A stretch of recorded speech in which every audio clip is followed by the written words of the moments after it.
भारत भारत तक देख रहे हैं आप, आपके साथ मैं हूं सांची त्यागी। अप्रैल 2022 में श्रीलंका में सब कुछ बदल गया। ऐसा लगा मानो इस बार सोने की लंका का अस्तित्व हमेशा के लिए खत्म हो जाएगा। श्रीलंका कंगाली के दौर से गुजर रहा था। हर तरफ चीख पुकार थी, लाचारी, महंगाई सिर उठा रही थी, इंसानियत दम तोड़ रही थी। हालात इतने बिगड़ गए कि राष्ट्रपति को भी देश छोड़ना पड़ गया था।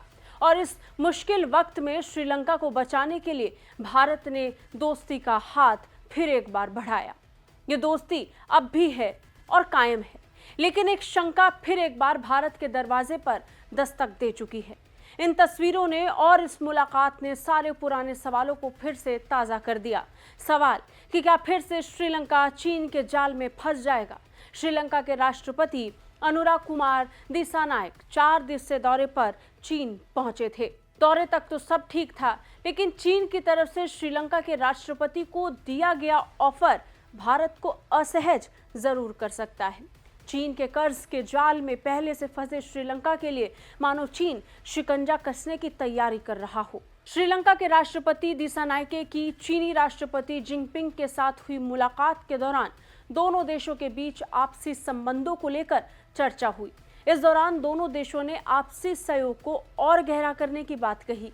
वहीं जिनपिंग ने बातों ही बातों में बेल्ट एंड रोड पर बयान दे दिया। जिनपिंग ने अपने बयान में कहा कि चीन आर्थिक निर्माण पर ध्यान केंद्रित करने और बेल्ट एंड रोड में उच्च गुणवत्ता वाले सहयोग को आगे बढ़ाने के साथ साथ आधुनिक कृषि, डिजिटल अर्थव्यवस्था और समुद्री अर्थव्यवस्था जैसे क्षेत्रों में उच्च गुणवत्ता वाले सहयोग को आगे बढ़ाने में श्रीलंका का सक्रिय रूप से समर्थन करेगा, जिससे सहयोग की नई संभावनाएं पैदा होंगी। चीन का ये बयान भारत को समझ आ रहा है, पर क्या श्रीलंका भी इसे समझेगा?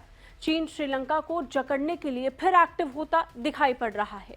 बेल्ट एंड रोड चीन की विस्तारवादी नीति का ही एक अंश माना जाता है। दुनिया जानती है कि कई महत्वाकांक्षी परियोजनाओं के नाम पर वो कैसे देशों को फंसाकर कर्ज का बोझ उन पर डालता है।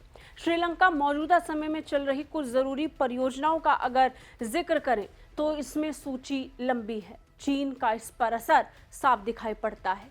हम्बनटोटा पोर्ट के लिए उसने 1.3 बिलियन अमेरिकी डॉलर का ऋण चीन से लिया।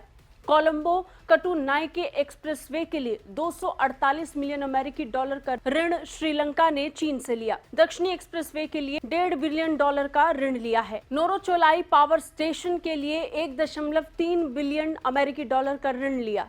इसी तरह कोलंबो पोर्ट सिटी में चीन ने 1.3 बिलियन अमेरिकी डॉलर का निवेश किया है। कोलंबो इंटरनेशनल कंटेनर टर्मिनल के लिए 500 मिलियन अमेरिकी डॉलर का निवेश चीन ने किया है। लोटस टावर के लिए 88 मिलियन अमेरिकी डॉलर का ऋण चीन ने दिया।